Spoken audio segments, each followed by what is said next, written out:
Like any other day, we woke up at the hostel there, took off to go do some scouting mission up the Duffy Lake, and it's like a 20K long climb. Basically, you gain 3,000 or 4,000 feet of elevation in about 20Ks or whatever, and we were halfway, 3/4 up, and the van just kind of it started revving up on me, and it wasn't going anywhere. So I looked behind me, and we were smoking, and we had a trail of oil. So I was like, man, this ain't good. Pulled over.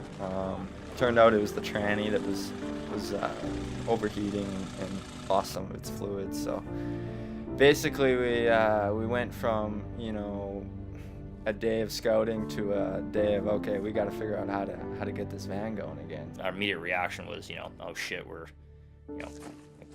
we're gonna be out here now for a couple days fixing this van, and the expedition is sort of now stalled until we figure out what's wrong with this. It's pretty much you got two things: either we blew something catastrophically, or we have just overheated it, and this is the condition of overheating. Everything we consider, this is the condition of overheating. So do we head back down, or do we head back up? I say we head back down because there's no reason to just push it further. Get harder than we did. Okay, so we top it off and we go home. That's our first shot. Cool. We're very lucky to have Sean and Chris and a lot of knowledgeable people with motors on this trip.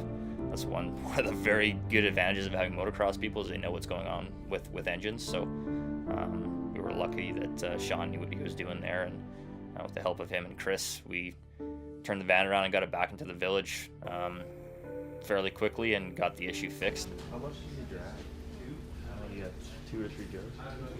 So pack here. Let her drain a little bit here. Going out to BC, everything worked fine. Prior to the trip, I did all my oil changes on the motor, the transmission, did a bunch of work to it.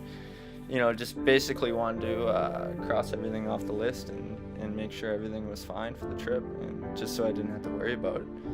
And it kind of backfired on me. And yeah, I'm not sure exactly what happened while we were out there, but it was definitely tested my patience a little bit.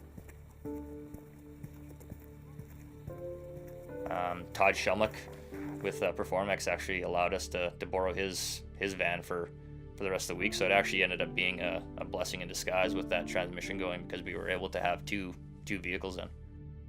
He lives in Pemberton, and he was the first kind of guy that allowed us all to come out to the mountains and show us the sort of the backcountry and what it had to offer.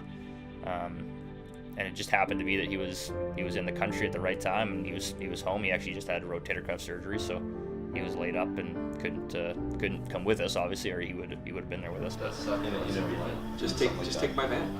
My van started it yesterday. It's just parked over there in the lot. There's no snow on it, so I cleaned it off yesterday.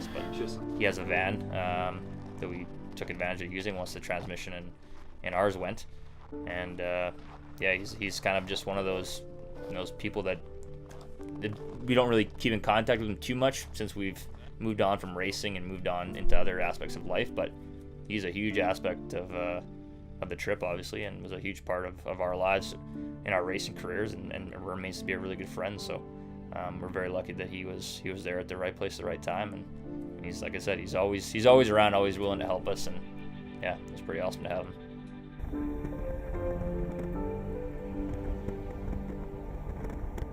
At 98%. Nice. I'm not gonna promise anything, but I do think I figured out what was wrong with it. You may or may not get home. Have faith.